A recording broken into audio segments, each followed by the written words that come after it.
ഇനി അതിൽ തന്നെ ഒരു സബ് ക്വസ്റ്റ്യൻ ആണ്, distinguish between Karl Pearson and Bowley coefficient of skewness, which one these would you prefer and why? നമ്മുടെ Karl പിയേഴ്സും കോഎഫിഷ്യന്റ് ഓഫ് കാൾ പിയേഴ്സിന്റെ സ്ക്യൂനെസ്സും അതുപോലെ തന്നെ ബൗളേസ് കോഎഫിഷ്യന്റ് ഓഫ് സ്ക്യൂനെസ് നമ്മൾ എന്ത് ചെയ്യാണ്, ഡിഫറൻഷിയേറ്റ് ചെയ്യാനും ഇതിൽ ഏത് നമ്മൾ ചൂസ് ചെയ്യും എന്തുകൊണ്ട് എന്നുള്ളതുമാണ് ചോദ്യം.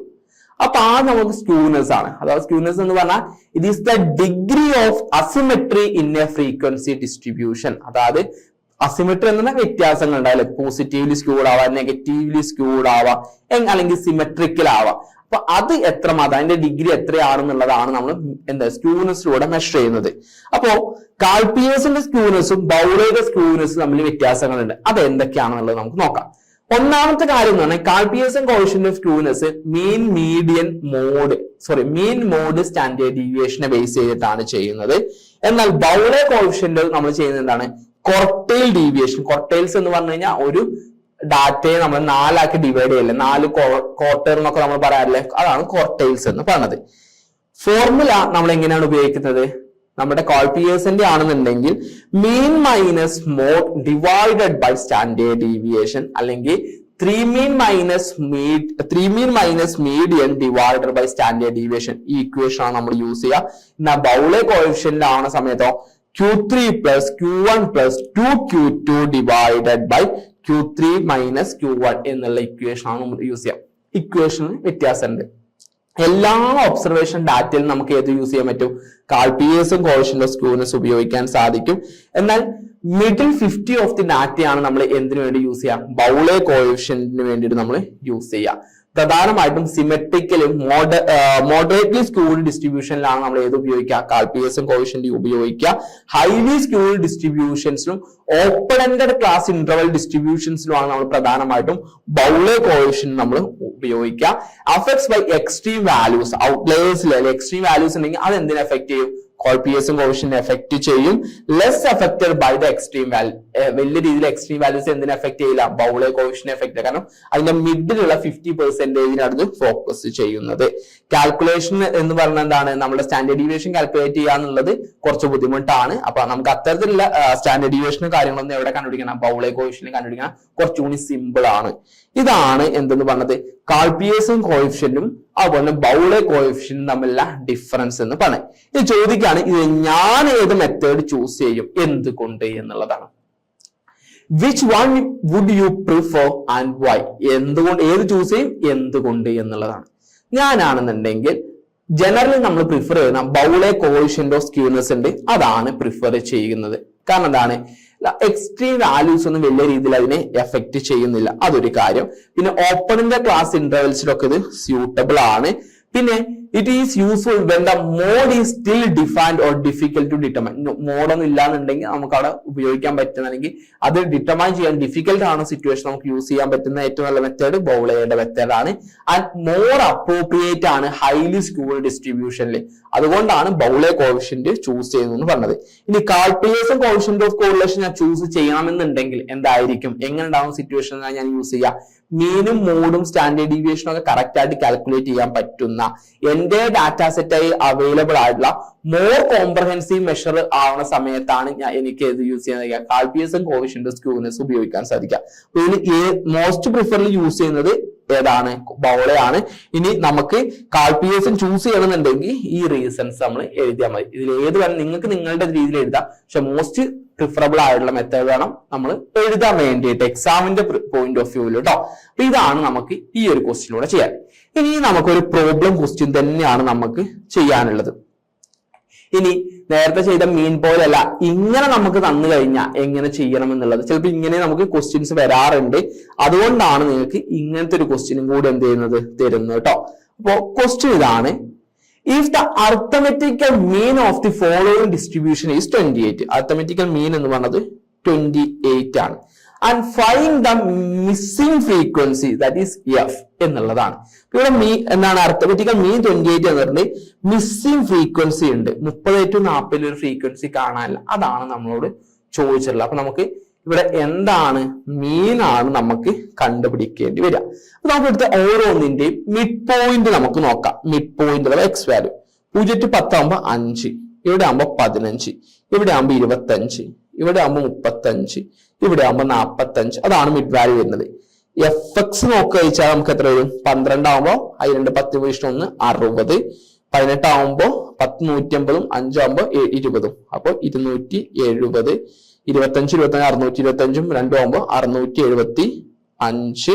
ഇവിടെ ഒന്നുമില്ല, 35F എന്നുള്ളത് കൊടുക്കാം. ഇവിടെ ആകുമ്പോൾ 17 × 45 എന്ന് പറഞ്ഞു കഴിഞ്ഞാൽ നമുക്ക് 765 എന്ന് നമുക്ക് കിട്ടും. നമ്മൾ നോക്കുക ചോദിച്ചാൽ 60 + 270 + 675 + 765 എത്ര കിട്ടും? 1770. എത്ര കിട്ടുക? 1770. ഇതുകൊണ്ട് കംപ്ലീറ്റ് ഇല്ല. പിന്നെ എന്തുണ്ട്? 35 × F ഉണ്ട്. ഒരു 35 F കൂടി ചേർന്നിട്ട് അതേ ഡിവൈഡ് ചെയ്യുന്ന സമയത്ത് നമുക്ക് എന്ത് കിട്ടും? കിട്ടാം. ഇവിടെ എത്രയാണുള്ളത്? 12, 30, 57, 57, 60, 74, 74 + F. അപ്പോ ഈ കിട്ടുന്ന സംഖ്യനെ 74 + F കൊണ്ട് ഡിവൈഡ് ചെയ്യുമ്പോഴാണ് നമുക്ക് എത്ര കിട്ടുന്നത്? നമുക്ക് 28 അല്ലേ പറഞ്ഞേ? യെസ്, 28 കിട്ടുന്നത് എന്നുള്ളതാണ് നമുക്ക് വരുന്നത്. ഇങ്ങനെ ചെയ്യുമ്പോഴാണ് നമുക്ക് 28 കിട്ടുക. അപ്പൊ നമ്മൾ ഇവിടെ ഇതിനെ സോൾവ് ചെയ്ത് കൊണ്ടുവരണം. നമ്മൾ ഇതിനെ ഇങ്ങോട്ട് മാറ്റാണ്. ഇതിനെ ഇവിടെ നിർത്തിയിട്ട് ഇതിനെ ഇങ്ങോട്ട് കൊണ്ടുവരാം. അപ്പൊ ഹരിക്കണം ഇങ്ങോട്ട് വരുമ്പോ ഗുണിക്കണായി. അപ്പൊ 28 × 74 + F ഈക്വൽ ടു 1770 + 35F എന്നുള്ളത് നമുക്ക് കിട്ടി. ഓക്കെ ആണല്ലോ? ഇനി അപ്പൊ നമുക്ക് നോക്കുന്ന സമയത്ത് നമ്മൾ ഇനി എന്ത് ചെയ്യാ? നമ്മൾ ഇതിനെ കറക്റ്റ് ആയിട്ട് ഇൻറ്റു ചെയ്യാം. 74 × 28 എത്ര വരിക? 74 × 28 2072. 2072 plus 28 × F 28F equal to 1770 + 35F. Okay അല്ലെ? അപ്പൊ നമുക്ക് ഒരേപോലത്തെ രണ്ടും അങ്ങോട്ടും ഇങ്ങോട്ടും കൊണ്ടാം. ഇവിടുത്തെ പ്ലസ് നമുക്ക് ഇങ്ങോട്ട് വരുമ്പോൾ മൈനസ്. അപ്പൊ 2072 മൈനസ് 1770 ഈക്വൽ ടു 35F ആണ് ഇവിടെ ഉള്ളത്. ഈ പ്ലസ് 28F അങ്ങോട്ട് വരുമ്പോൾ മൈനസ് 28F ആയി മാറും. അപ്പൊ നമ്മൾ ചെയ്യുന്ന സമയത്ത് 2072 മൈനസ് 1770 എന്ന് പറഞ്ഞു കഴിഞ്ഞാൽ നമുക്ക് ബാക്കി എത്ര കിട്ടുക? നമുക്ക് 302 വരും അല്ലെ? 302 ഈക്വൽ ടു ഇവിടെ എത്രയാണ്? 7F. എത്രയാണ് വരിക? 7F എന്ന് വരും. അപ്പൊ എത്രയായിരിക്കും? F ഈക്വൽ ടു ഇവിടെ ഗുണിക്കണം ഇങ്ങോട്ട് വരും ഹരിക്കണം. 302 ഡിവൈഡഡ് ബൈ 7 എന്നുള്ളതായിരിക്കും. ചെയ്യുന്ന സമയത്ത് നമുക്ക് എത്ര വരും? 43.14. ഒരിക്കലും ഫ്രീക്വൻസി എന്തില്ല ഇങ്ങനെ ഉണ്ടാവില്ല. അപ്പൊ നമുക്ക് റൗണ്ട് ചെയ്ത് 43 ആയിരിക്കും നമ്മളുടെ ഇവിടുത്തെ എന്തെന്ന് പറയുന്നത് ഫ്രീക്വൻസി എന്ന് പറയുന്നത്. അപ്പൊ നമുക്ക് ഇവിടുത്തെ ഫ്രീക്വൻസി വരുന്നത് എന്തായിരിക്കും?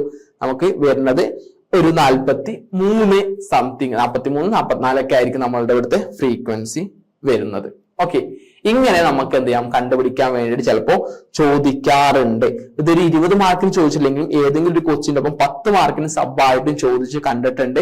അതുകൊണ്ടാണ് നമ്മൾ ഇതിവിടെ ഡിസ്കസ് ചെയ്തിട്ടുള്ളത് കേട്ടോ. ഇനി ഇതേപോലെ ചോദിച്ചു കണ്ടുള്ള മറ്റൊരു ക്വസ്റ്റ്യൻ ആണ്. വളരെ റിപ്പീറ്റഡ് ഒന്നല്ല. ഇനി അഥവാ ചോദിച്ചു കഴിഞ്ഞാൽ നിങ്ങൾക്ക് എഴുതാതിരിക്കാൻ കിട്ടരുത്. അത് എഴുതാതിരിക്കാൻ കിട്ടാതെ പോവാൻ പാടില്ല എന്നുകൊണ്ട് നമ്മൾ ഡിസ്കസ് ചെയ്യുന്ന മറ്റൊരു ക്വസ്റ്റ്യൻ ആണ് ഇതെന്ന് പറയുന്നത്. അപ്പോ ഇതിൽ അധികം അങ്ങനെ എന്തുണ്ടാവാറില്ല. നമുക്ക് വലിയ രീതിയിൽ പ്രോബ്ലം അല്ല, 2 or 3 പ്രോബ്ലംസ് ചോദിക്കാറുള്ളൂ. പക്ഷെ ചോദിച്ചു കഴിഞ്ഞാൽ നമ്മളത് എഴുതണമല്ലോ. അപ്പൊ ക്വസ്റ്റ്യൻ ഇതാണ്: a company sell 5000 batteries with a 24-month guarantee. ഒരു കമ്പനി 5000 ബാറ്ററീസ് വിൽക്കുന്നുണ്ട് 2 വർഷത്തെ ഗ്യാരണ്ടിയിൽ. The life of a battery is normally distributed mean. അതായത് ലൈഫ് ഓഫ് എ ബാറ്ററി അഥവാ പോപ്പുലേഷൻ മീൻ അഥവാ മ്യൂ എന്ന് പറയുന്നത് 34 ആണ്. ആൻഡ് സ്റ്റാൻഡേർഡ് ഡീവിയേഷൻ എന്ന് പറഞ്ഞാൽ 5 months. സ്റ്റാൻഡേർഡ് ഡീവിയേഷൻ എന്ന് പറഞ്ഞത് 5 months ആണ്. How many battery must be replace? എത്ര ബാറ്ററീസ് നമുക്ക് 24 മണിക്കൂറിനുള്ളിൽ 24 മാസത്തിനുള്ളിൽ നമുക്ക് റീപ്ലേസ് ചെയ്തു വരും എന്നുള്ളതാണ് ചോദ്യം. നമുക്കിവിടെ കുറച്ച് ഐറ്റംസ് ഉണ്ട്. ഒന്നാമത്തെ ഐറ്റം നമ്പർ ഓഫ് ഒബ്സർവേഷൻ അഥവാ നമ്പർ ഓഫ് ബാറ്ററി സോൾഡ് എത്രയാണ്? 5000 ആണ്. ഓക്കെ, ഗ്യാരണ്ടി പീരീഡ് എത്രയാണ്? 24 months ആണ്. മീൻ ലൈഫ് അഥവാ മ്യൂ എന്ന് പറയുന്നത് ഇവിടെ എത്രയാണ്? 34 ആണ്. 34 മന്ത് ആണ്. സ്റ്റാൻഡേർഡ് ഡീവിയേഷൻ എന്ന് പറയുന്നത് എത്രയാണ്? 5 മന്ത് ആണ്. ഇതാണ് നമുക്ക് തന്നിട്ടുള്ള ഡാറ്റ എന്ന് പറയുന്നത്. അപ്പൊ ആദ്യം നമ്മൾ ഇവിടെ കണ്ടുപിടിക്കേണ്ട സെറ്റ് സ്കോർ നമ്മൾ കണ്ടുപിടിക്കണം. ഇങ്ങനെ ക്വസ്റ്റ്യൻ വന്നു കഴിഞ്ഞാൽ ആദ്യം സെറ്റ് സ്കോർ നമ്മൾ കണ്ടുപിടിക്കും. എങ്ങനെയാണ് സെറ്റ് സ്കോർ കണ്ടുപിടിച്ചിരുന്നത്? X minus mu divided by standard deviation. X എന്ന് പറഞ്ഞു കഴിഞ്ഞാൽ അതിന്റെ ഇതാണ് എക്സ് എന്ന് പറഞ്ഞത് കേട്ടോ. അതിന്റെ ഗ്യാരണ്ടി പീരീഡ് ആണ് എക്സ് എന്ന് പറഞ്ഞത്, അഥവാ എക്സ് ബാർ. ഇവിടെ ഒറ്റ എക്സ് അല്ലേ ഉള്ളൂ. ഇവിടെ എക്സ് എന്ന് പറഞ്ഞാൽ എത്രയാണ്? 24. മ്യൂ എന്ന് പറഞ്ഞാൽ 34 ഡിവൈഡഡ് ബൈ സ്റ്റാൻഡേർഡ് ഡീവിയേഷൻ 5. അപ്പോ -10 ഡിവൈഡഡ് ബൈ 5 എന്ന് പറഞ്ഞു കഴിഞ്ഞാൽ -2 എന്ന് കിട്ടും. അപ്പൊ -2 ആണ് ഇവിടുത്തെ സെറ്റ് സ്കോർ എന്ന് പറയുന്നത് അല്ലെ. അപ്പൊ നമുക്ക് ഇനി എന്ത് കണ്ടുപിടിക്കണം? പ്രോബബിലിറ്റി. ഫൈൻഡ് ദ പ്രോബബിലിറ്റി എത്രയാണെന്നുള്ളത് നമുക്ക് കണ്ടുപിടിക്കണം. അതായത് എറർ വരാൻ ചാൻസ് ഉള്ള പ്രോബബിലിറ്റി. അതായത് പ്രോബബിലിറ്റി ഓഫ് സെറ്റ് സ്കോറിനേക്കാൾ കൂടുതലാവണം എങ്കിലല്ലേ എറർ വരിക. സെറ്റ് സ്കോർ ഗ്രേറ്റർ ദാൻ -2 എന്നുള്ളതാണ്. അപ്പൊ അത് നമ്മൾ എന്ത് ചെയ്യണം? നമ്മളുടെ സെറ്റ് ടേബിൾ വെച്ചിട്ട് നമ്മൾ ഈ -2ന്റെ വാല്യൂ കാണുന്ന നമുക്ക് എത്ര കിട്ടും? 0.0228 എന്നുള്ളത് നമുക്ക് കിട്ടും. എത്ര കിട്ടും? 0.0228 എന്നുള്ളത്. അത് സെറ്റ് സ്കോറിന്റെ ടേബിള് ലോഗറിതം ടേബിൾ ഉണ്ട്. 6-7 രൂപ വരുന്നുള്ളൂ. അത് നിങ്ങളുടെ കൈവശം ഉണ്ടെങ്കിൽ നിങ്ങൾക്ക് നോക്കിയാൽ മനസ്സിലാവും കേട്ടോ. അപ്പോ 0.028% ഓഫ് ബാറ്ററീസ് എന്ത് ചെയ്യാം? 24 മാസത്തിനുള്ളിൽ എന്ത് ചെയ്യാം? ഫെയിലിയർ ആവാൻ ചാൻസ് ഉണ്ട് എന്നാണ് പറയുന്നത്. അപ്പൊ നമ്മൾ ഈ ഫെയിലിയർ എത്രയാണെന്നുള്ളത് നമ്മൾ ജസ്റ്റ് ഒന്ന് കണ്ടുപിടിച്ചാൽ മതി. എത്ര ബാറ്ററീസ് അല്ലത്? 5000 ബാറ്ററീസ് നമുക്ക് ഉണ്ട്. എത്ര ഉണ്ട്? 5000 ബാറ്ററീസ് ഉണ്ട്.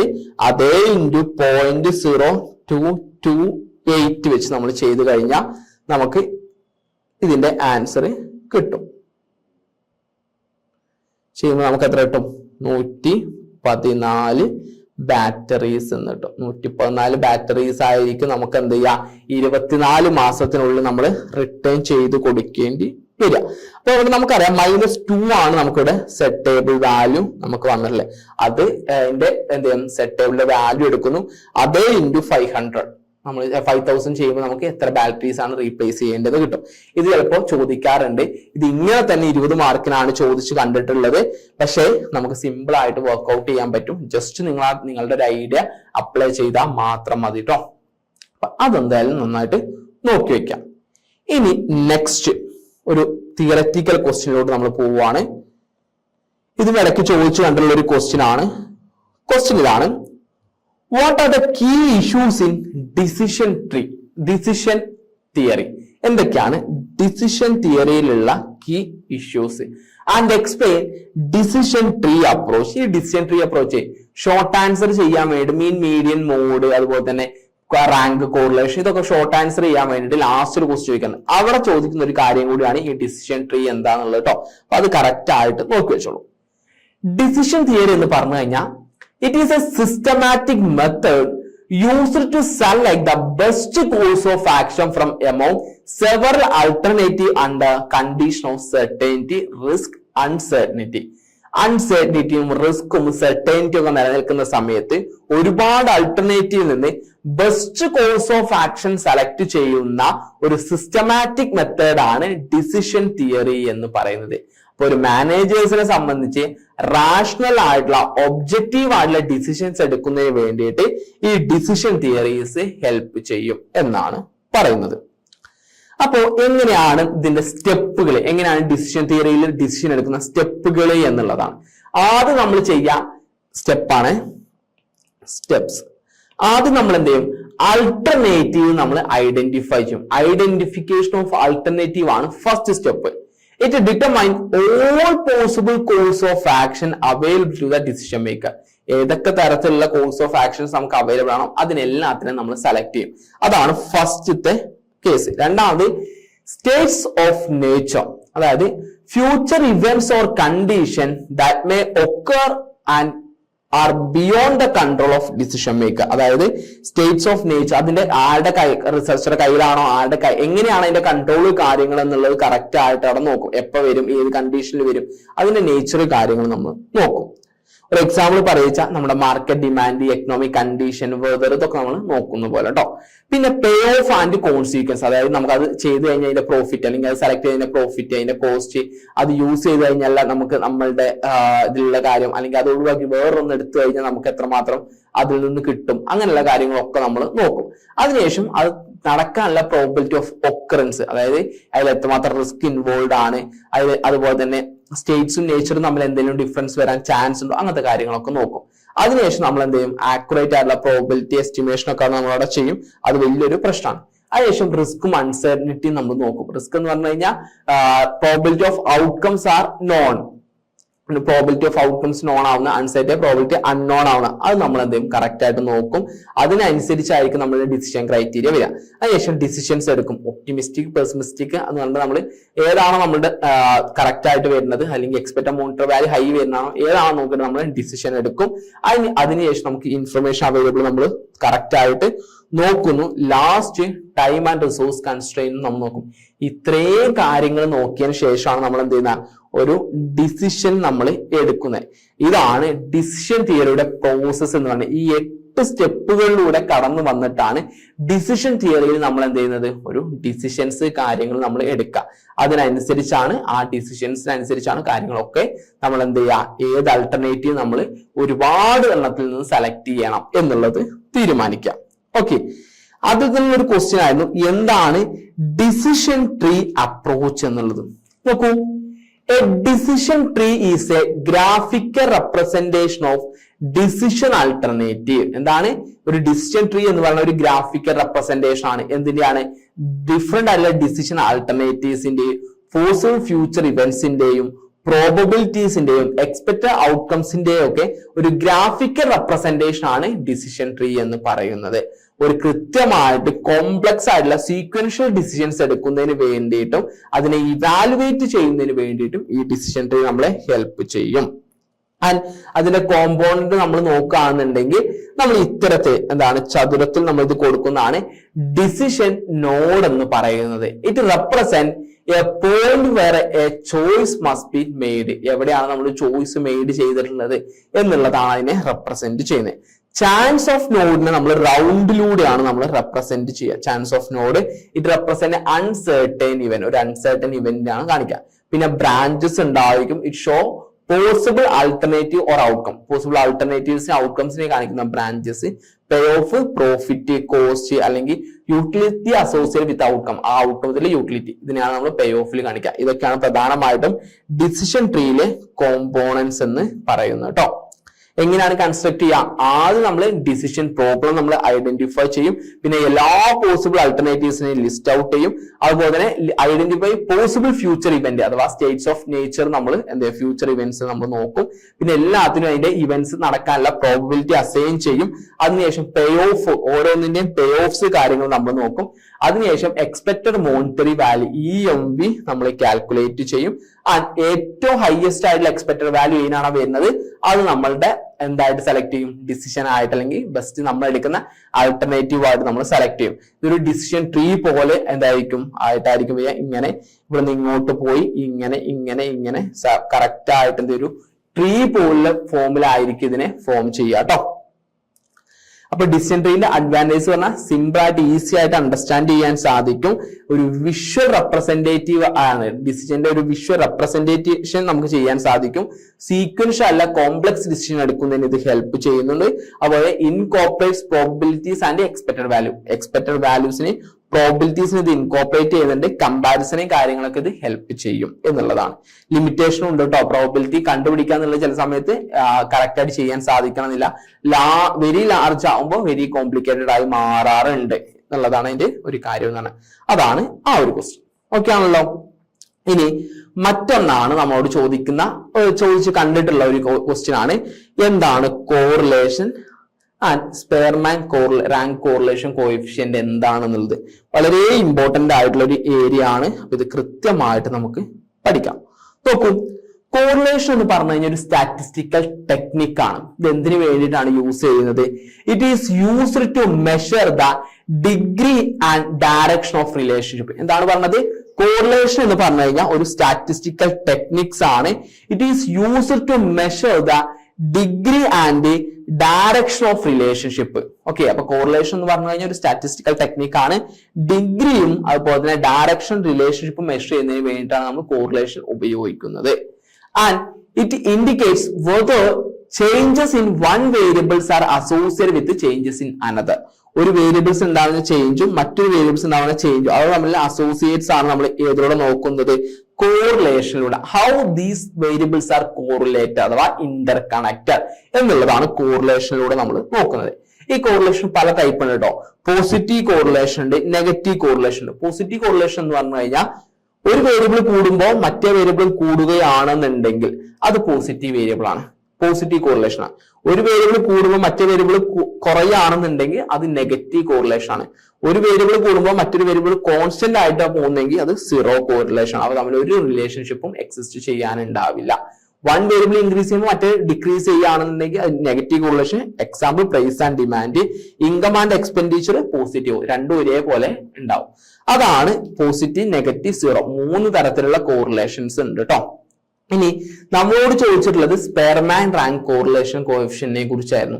സ്പെയർമാൻ റാങ്ക് കോറിലേഷൻ കോഎഫിഷ്യന്റ് പി അല്ലെങ്കിൽ RS എന്നുള്ളതിലാണ് ഡിനോട്ട് ചെയ്യുക കേട്ടോ. ഒരു non parametric measure of correlation ആണ് ഏതെന്ന് പറഞ്ഞ സ്പെയർമാൻ റാങ്ക് കോറിലേഷൻ എന്ന് പറയുന്നത്.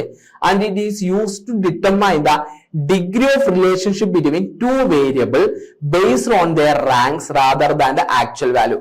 ആക്ച്വൽ വാല്യൂസ് അല്ല നോക്കുക, അതിന്റെ എന്താണ് നോക്കുന്നത്? അവിടെ നമ്മൾ അതിന്റെ റാങ്കിനെ ബേസ് ചെയ്തിട്ടാണ് നമ്മൾ കോറിലേഷനും കാര്യങ്ങളും നോക്കുന്നത്. അതാണ് സ്പെയർമാൻ റാങ്ക് കോറിലേഷൻ എന്ന് പറയുന്നത്.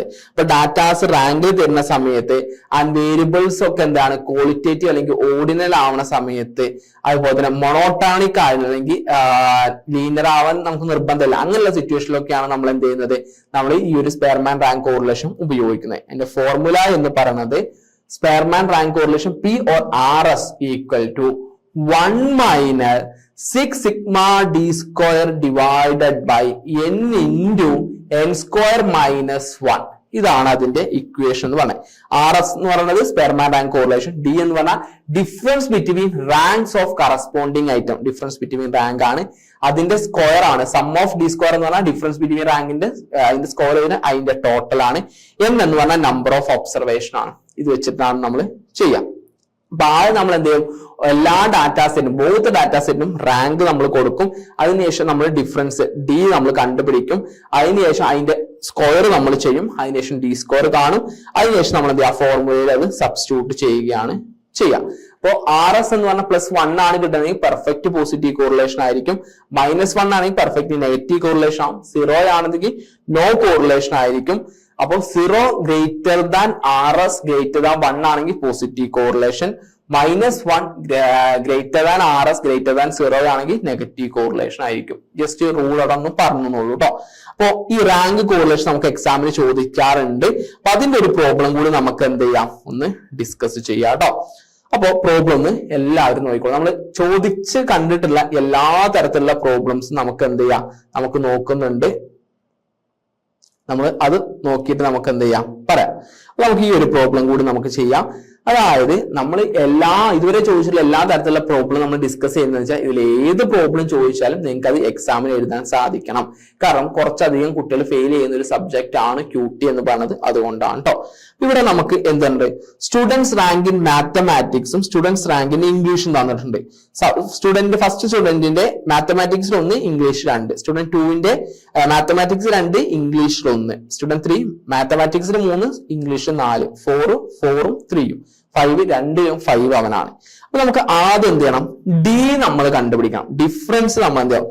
റാങ്ക് 1ഉം റാങ്ക് 2ഉം തമ്മിലുള്ള ഡിഫറൻസ് നമ്മൾ കാണണം. അതിനുശേഷം D സ്ക്വയർ നമ്മൾ കാണണം. അതാണ് വരുന്നത്. അപ്പൊ D കാണുന്ന സമയത്ത് ഇവ തമ്മിലുള്ള എത്രയാണ്? 1. 1ന്റെ സ്ക്വയർ 1. ഇവ തമ്മിലുള്ള ഡിഫറൻസ് 1. അതിന്റെ സ്ക്വയർ 1. 3 1 1 ഇത് 1. അതിന്റെ സ്ക്വയർ 1. 5 5ന്റെ 0 ഇവിടെ ഇല്ല. അപ്പൊ D സ്ക്വയർ എന്ന് പറഞ്ഞാൽ നമുക്ക് ഇവിടെ എത്ര കിട്ടും? 4 എന്ന് കിട്ടും. ഇത് ഏകദേശം എല്ലാത്തിനും ഇത്ര സിമ്പിൾ, വലിയ രീതിയിൽ വ്യത്യാസമൊന്നും ഉണ്ടാവില്ല. D സ്ക്വയർ എന്ന് പറഞ്ഞാൽ നമുക്ക് എത്ര കിട്ടും? 4 എന്ന് കിട്ടും. സിഗ്മ D സ്ക്വയർ എന്ന് പറഞ്ഞാൽ 4 എന്ന് കിട്ടും. N നമ്പർ ഓഫ് സ്റ്റുഡൻസ് എന്ന് പറയുന്നത് 5 ആണ്. അപ്പൊ നമുക്ക് നമ്മുടെ ഇക്വേഷൻ എഴുതിയായി rank correlation equal to 1 minus 6 into sigma d square divided by n into n square minus 1. ഈ ചില ക്വസ്റ്റിൽ n ക്യൂ മൈനസ് 1 എന്ന് പറയുമ്പോൾ സെയിം ആണ് കേട്ടോ. അപ്പൊ 1 minus 6 into 4 divided by n എത്രയായിരുന്നു 5 ഇൻറ്റു 5ന്റെ square 25 minus 1 minus 1 equal to 24 minus divide by 24 into 5 5 4 5 20 0 2 10 120.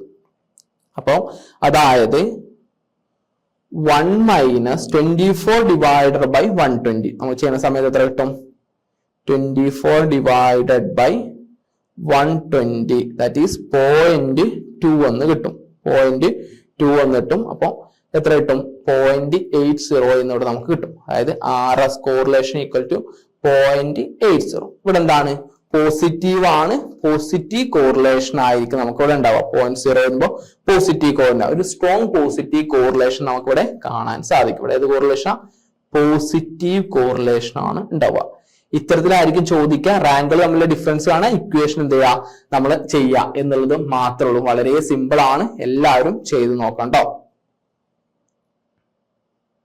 Okay, ഇനി നെക്സ്റ്റ് നമുക്കൊരു ക്വസ്റ്റ്യൻ 1-2 ക്വസ്റ്റ്യനും കൂടി ഉള്ളൂ, അത് കഴിഞ്ഞ് നമുക്ക് വൈൻഡ് അപ്പ് ചെയ്യാം. അപ്പോൾ നമ്മുടെ നെക്സ്റ്റ് ക്വസ്റ്റ്യൻ എന്ന് പറയുന്നത് discuss the components of time series analysis and why time series analysis used in forecasting. എന്താണ് ടൈം സീരീസ് അനാലിസിസിന്റെ കോമ്പോണൻസ്, എന്തുകൊണ്ടാണ് ടൈം സീരീസ് അനാലിസിസ് നമ്മൾ ഫോർകാസ്റ്റിംഗിൽ ഉപയോഗിക്കുന്നത് എന്നുള്ളതാണ്.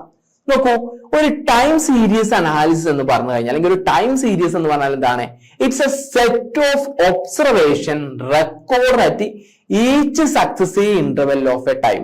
ഓരോ സക്സസീവ് ഇന്റർവെൽ ഓഫ് ടൈമിൽ നമ്മൾ റെക്കോർഡ് ചെയ്തിട്ടുള്ള സെറ്റ് ഓഫ് ഒബ്സർവേഷൻസ് ആണ് ശരിക്കും ടൈം സീരീസിൽ കാണുന്നത് അല്ലെ. അത് ഡെയിലി ആവാം, മന്ത്ലി ആവാം, ക്വാർട്ടർലി ആവാം, ഇയർലി ഒക്കെ നമ്മൾ ചെയ്തായിരിക്കും. അപ്പൊ ടൈം സീരീസ് അനാലിസിസ് കൃത്യമായിട്ടുള്ള പാസ്റ്റ് ഡാറ്റയുടെ പാറ്റേൺസ് മനസ്സിലാക്കിക്കൊണ്ട് ഫ്യൂച്ചർ വാല്യൂസിനെ പ്രിഡിക്റ്റ് ചെയ്യുന്നതിന് വേണ്ടിയിട്ട് നമ്മളെ ഹെൽപ്പ് ചെയ്യും. അതാണ് ടൈം സീരീസ് എന്ന് പറയുന്നത്. അതിലെ കോമ്പോണൻസിൽ ആദ്യത്തെ കോമ്പോണന്റ് ആണ് T, that is secular trend എന്ന് പറയുന്നത്.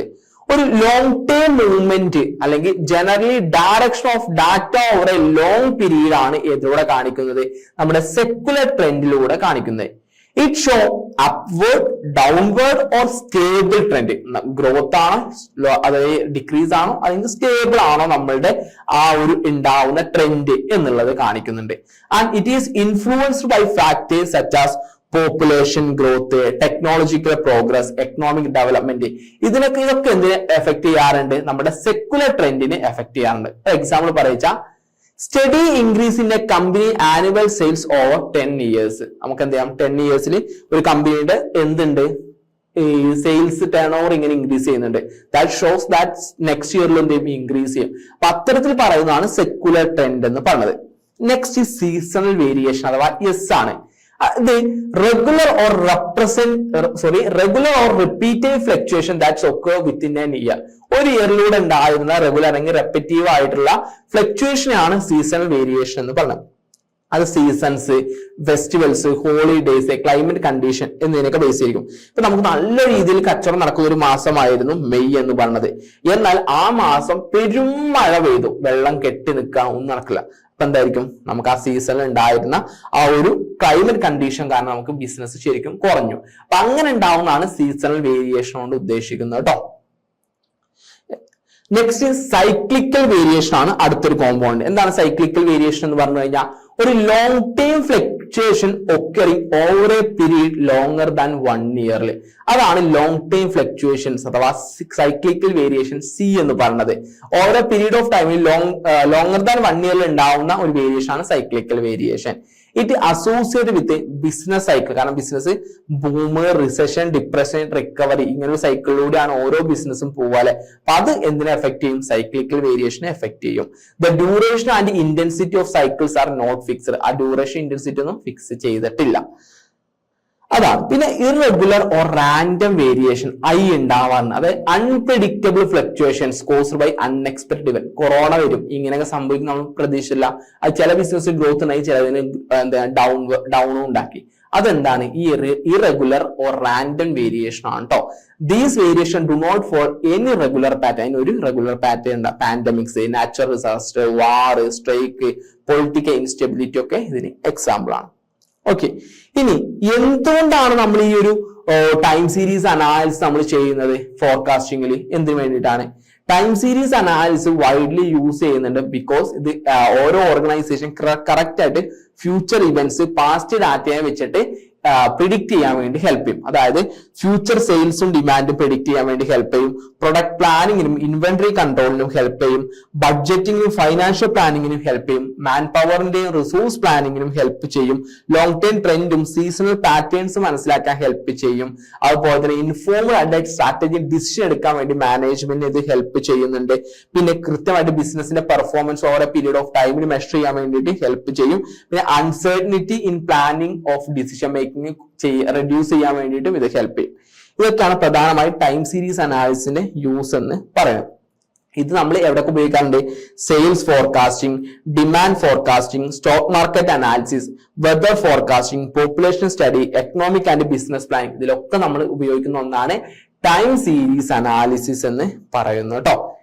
ഇനി നമുക്ക് ലാസ്റ്റ് ഒരൊറ്റ ക്വസ്റ്റ്യനും കൂടി, ദാറ്റ് ഈസ് നമുക്കിവിടെ കുറച്ച് ഐറ്റംസ് തന്നിട്ടുണ്ട്, അതാണ് നമുക്ക് നോക്കാനുള്ളത്. ഓക്കെ, ലീനിയർ റിഗ്രഷനും നോൺ ലീനിയർ റിഗ്രഷനും തമ്മിലുള്ള ഡിഫറൻസ്, ടൈപ്പ് 1 എററും ടൈപ്പ് 2 എററും തമ്മിലുള്ള difference, probability sampling non probability sampling തമ്മിലുള്ള ഡിഫറൻസ്, ഡിസ്ക്രീറ്റ് പ്രോബബിലിറ്റി ഡിസ്ട്രിബ്യൂഷനും കണ്ടിന്യൂസ് പ്രോബബിലിറ്റി ഡിസ്ട്രിബ്യൂഷനും തമ്മിലുള്ള ഡിഫറൻസ്, മീനും മോഡും തമ്മിലുള്ള ഡിഫറൻസ്, ഇത് എക്സ്പ്ലെയിൻ ചെയ്യാനാണ് ചോദ്യം. നമുക്ക് ഓരോന്നായിട്ട് ചെയ്യാം കേട്ടോ. ആദ്യം ലീനിയർ റിഗ്രഷനും നോൺ ലീനിയർ റിഗ്രഷനും തമ്മിലുള്ള ഡിഫറൻസ്. ലീനിയർ റിഗ്രഷൻ എന്താണ്? It show the relationship between variables is A straight line. ഇവിടെ വേരിയബിൾസ് തമ്മിലുള്ള റിലേഷൻഷിപ്പ് ഒരു സ്ട്രെയിറ്റ് ലൈൻ ആയിട്ടാണ് ലീനിയർ റിഗ്രഷനിൽ കാണിക്കുക. റിലേഷൻസ് ഇവിടെ എന്തായിരിക്കും? ഒരു കേർവ് രൂപത്തിലായിരിക്കും എവിടെ കാണിക്കുന്നത്? നമ്മളുടെ നോൺ ലീനിയർ റിഗ്രഷനിൽ ഉണ്ടാവുക. ഇത് ലീനിയർ റിഗ്രഷൻ കണ്ടുപിടിക്കാൻ ഇക്വേഷൻ എന്ന് പറഞ്ഞാൽ y = a+bx എന്നുള്ളതാണ്. ഇക്വേഷൻ ഇവിടെ എന്നാൽ നോൺ ലീനിയർ അതൊന്നില്ലെങ്കിൽ കൊറാഡിക് ഇക്വേഷൻ ആവാം, എക്സ്പോണൻഷ്യൽ ഇക്വേഷൻ ആവാം, അല്ലെങ്കിൽ ലോഗറിതമെറ്റിക് ആവാം, ഏത് വേണമെങ്കിലും ആവാം. ഒരു ഇന്ന ഇക്വേഷൻ എന്ന് പറയാൻ സാധിക്കില്ല. നമുക്ക് കണ്ടുപിടിക്കാനും ഇന്റർപ്റ്റ് ചെയ്യാനും സിമ്പിൾ ആണ് ലീനിയർ റിഗ്രഷൻ എന്ന് പറഞ്ഞാൽ. കുറച്ചുകൂടി കോംപ്ലക്സ് ആയിട്ടുള്ള, കുറച്ചും കൂടി എസ്റ്റിമേറ്റ് ചെയ്യാനൊക്കെ ഇന്റർപ്രറ്റ് ചെയ്യാനും കുറച്ചുകൂടി കോംപ്ലക്സ് തരുന്നതാണ് നോൺ ലീനിയർ ഇക്വേഷൻസ് എന്ന് പറയുന്നത്. പ്രധാനമായിട്ടും rates of changing is constant ആവുന്ന സിറ്റുവേഷൻ ആണ് ലീനിയർ റിഗ്രഷൻസ് യൂസ് ചെയ്യുക. റേറ്റ് ഓഫ് ചേഞ്ചസ് വേരീസ് ചെയ്യുന്ന സമയത്താണ് നോൺ ലീനിയർ റിഗ്രഷൻ ഉപയോഗിക്കുക. Sales increase steadily with advertising ചെയ്യുമ്പോൾ സെയിൽസ് കൂടുന്നു. അങ്ങനെ ഒരു എക്സാമ്പിൾ ആണ് എന്ത് ലീനിയർ റിഗ്രഷനിൽ. നോൺ ലീനിയർ പറയുക population growth and learning curves, ലേണിംഗും അതും തമ്മിലുള്ള പോപ്പുലേഷൻ ഗ്രോത്തും തമ്മിലുള്ള അത് എന്തായിരിക്കും നോൺ ലീനിയർ റിഗ്രഷനിലാണ് കാണിക്കുക. ഇനി അടുത്തത് ടൈപ്പ് 1 എററും ടൈപ്പ് 2 എററും ആണ്. ടൈപ്പ് 1 എറർ എങ്ങനെ ഉണ്ടാവാന്ന് വെച്ച് കഴിഞ്ഞാൽ rejecting a true null hypothesis. നമ്മളുടെ നൾ ഹൈപ്പോത്തിസിലെ H നോട്ട് ട്രൂ ആണ്, പക്ഷെ നമ്മളത് റിജക്ട് ചെയ്യുമ്പോൾ ടൈപ്പ് 1 എറർ ഉണ്ടാവുന്നു. It is called alpha error. Alpha error എന്ന് വിളിക്കാറുണ്ട്, അല്ലെങ്കിൽ ഫാൾ പോസിറ്റീവ് റിസൾട്ട് എന്നും എന്തിനെ വിളിക്കാറുണ്ട്? ടൈപ്പ് 1 എറർ എന്ന് നമ്മൾ വിളിക്കാറുണ്ട്. അപ്പോൾ നമ്മൾ കറക്റ്റ് ആയിട്ടുള്ള ഹൈപ്പോത്തിസിനെ റിജക്ട് ചെയ്യുമ്പോഴാണ് ഏതുണ്ടാവാറില്ലേ? ടൈപ്പ് 1 എറർ ഉണ്ടാവുക കേട്ടോ. ഇനി ടൈപ്പ് 2 എററോ നമ്മൾ H നോട് ശരിക്കും റിജക്ട് ചെയ്യേണ്ടതായിരുന്നു. ഫാൾസ് ആയിട്ടുള്ള ഒരു നൾ ഹൈപ്പോത്തിസിനെ നമ്മൾ അക്സെപ്റ്റ് ചെയ്യുമ്പോഴാണ് ടൈപ്പ് 2 എറർ ഉണ്ടാവുക. അതുകൊണ്ട് ഇതിനെ ബീറ്റ എറർ അല്ലെങ്കിൽ ഫാൾസ് നെഗറ്റീവ് റിസൾട്ട് എന്ന് വിളിക്കാറുണ്ട്. അഥവാ ഒരു ഫാൾസ് ആയിട്ടുള്ള ഹൈപ്പോത്തിസ് നമ്മൾ റിജക്ട് ചെയ്യുന്നതിന് പകരം നമ്മൾ അത് അക്സെപ്റ്റ് ചെയ്തു, അതായത് നോട്ട് റിജക്റ്റഡ് ആവുന്ന കേസുകളിലാണ് ടൈപ്പ് 2 എറർ ഉണ്ടാവുക. ഇതും പഠിച്ചു വെക്കുക. ഇനി next probability and non probability ആണ്, നമ്മൾ പറഞ്ഞതാണ്. പിന്നെ ഡിസ്ക്രീറ്റ് പ്രോബിലിറ്റിയും കണ്ടിന്യൂസ് പ്രോബിലിറ്റി ഡിസ്ട്രിബ്യൂഷൻ തമ്മിലുള്ള ഡിഫറൻസ് നോക്കൂ. Discrete probability distribution deals with countable values. Discrete probability distribution countable values ആയിരിക്കും, മെഷറബിൾ ആയിട്ടുള്ള വാല്യൂസ് ആയിരിക്കും കണ്ടിന്യൂസ് പ്രോബിലിറ്റി ഡിസ്ട്രിബ്യൂഷനിൽ ഉണ്ടാവുക.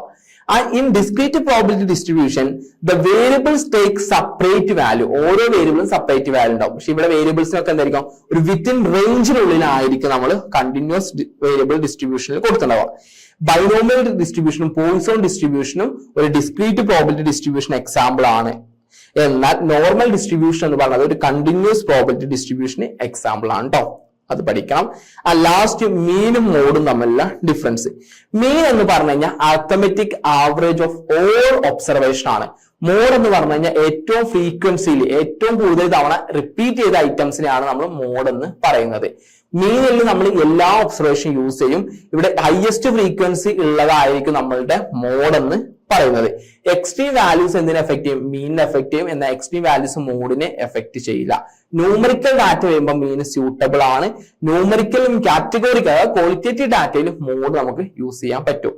മീൻ equal to sigma x divided by n ചെയ്യാൻ പറ്റും. മോഡിന് അങ്ങനെ ഒരു കൃത്യമായിട്ടുള്ളൊരു ഫോർമുലയൊന്നും ഇല്ല. അതാണ് അതിന്റെ ഒരു ഡിഫറൻസ്. ഇനി ലാസ്റ്റ് നമ്മൾ ഒരു ക്വസ്റ്റ്യൻ കൂടി പറയുകയാണെന്നുണ്ടെങ്കിൽ നമുക്ക് ചിലപ്പോ ഒജീവ്സിനെ കുറിച്ച് കഴിഞ്ഞ 2 എക്സാമിൽ ചോദിച്ചു കണ്ടിട്ടുണ്ട്, അതിന് മുന്നൊന്നും കണ്ടിട്ടില്ല. ഒജീവ്സിനെ കുറിച്ച് ചോദിക്കാം. എന്താണ് ഒജീവ്സ്, എന്താണ് അതിന്റെ റോള്, അതിന്റെ method of considering ogive with help of examples നമ്മളോട് ചോദിക്കാവുന്ന ഒരു ചോദ്യമാണ്. അപ്പൊ നമുക്ക് അതുകൂടി നോക്കാം. ഒജീവ് എന്ന് പറഞ്ഞു കഴിഞ്ഞാൽ ഒരു ക്യുമുലേറ്റീവ് ഫ്രീക്വൻസി കേർവ് ആണ്.